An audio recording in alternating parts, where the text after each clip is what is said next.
நீலா துணை சீரியல்ல அடுத்து வர எபிசோட்ல என்ன மாதிரியான ட்விஸ்ட் எல்லாம் இருக்க போகுதுங்கிறத இந்த வீடியோவில் பார்க்கலாம். இப்போ நம்ம சோழன் நிலாவை எப்படியாவது இம்ப்ரெஸ் பண்ணணுன்றதுக்காக தான் சோழன் காயத்ரிங்கிற ஒரு பொண்ணு கிட்ட பேசிட்டு இருக்காங்க.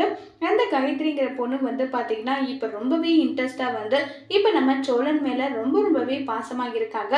இப்போ நம்ம சோழன் கிட்ட போயிட்டு ரொம்பவே ஃபீலிங்காக பேசுகிறாங்க. உங்கள் மேலே நான் உயிரே வச்சிருக்கேன்ற மாதிரி எல்லாம் ரொம்பவே ஃபீலிங்காக பேசுறது எல்லாம் பார்த்த சோழன், இது என்ன நம்ம விளையாட்ட ஆரம்பிச்சது இந்த அளவுக்கு விபரீதமாக போகுது, இல்லை இந்த மாதிரி போகக்கூடாது, நம்ம ஏதாவது ஒன்று பண்ணி இதை முடிச்சு வைக்கணும், நம்ம காயத்ரி கிட்ட விஷயத்த சொல்லிடலாம்னு சொல்லிட்டு முடிவு பண்ணுறாங்க. அப்படி முடிவு பண்ணிட்டு நேராக காயத்ரியோட வீட்டுக்கு போகிறாங்க.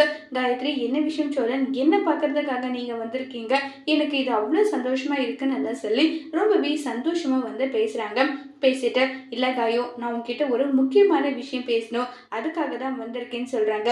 என்ன விஷயம் சொல்லுன்னு சொல்லி கேட்டதும், நான் உன்னை விரும்பலை, நான் உன்னை விரும்புகிறதா இப்போ நடிச்சிட்டு இருக்கேன். அதுக்கு காரணம் என்ன தெரியுமா, எனக்கு ஏற்கனவே கல்யாணம் ஆயிடுச்சு, அவள் பேர் நிலா, பஸ் ஸ்டாண்டில் என் கூட வருவாங்களே அவங்க தான் என்னுடைய ஒய்ஃப்னு சொல்லிட்டு சோழன் எல்லாமே சொல்கிறாங்க.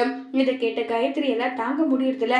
எதுக்காக நீங்கள் இப்படி போய் சொல்கிறீங்க, என்ன நீங்கள் செக் பண்ணி பார்க்குறீங்க, இவ என்ன சொல்லுவாளோ எது சொல்லுவாளோன்னு சொல்லிட்டு தானே, எனக்கு உங்களை பற்றி நல்லா தெரியும், நான் நல்லா இதை நம்ப மாட்டேன், என்ன ஆனாலும் சரி நீங்கள் மட்டும் தான் எப்பவுமே கடைசி வரைக்கும் என்னுடைய ஹஸ்பண்டுன்னு சொல்லிட்டு காயத்ரி ரொம்பவே பிடிவாதமாக இருக்காங்க. இதை நினைச்சு சோழன் ஒரு பக்கம் ரொம்பவே டென்ஷன்ல இருக்காங்க. சோழன் இந்த பிரச்சனையை எப்படி ஹேண்டில் பண்ண போறாங்க, காயத்ரி இதை புரிஞ்சுப்பாங்களா இல்லைங்கிறத வரப்போற எபிசோட்ல வெயிட் பண்ணி பார்க்கலாம். தேங்க்யூ.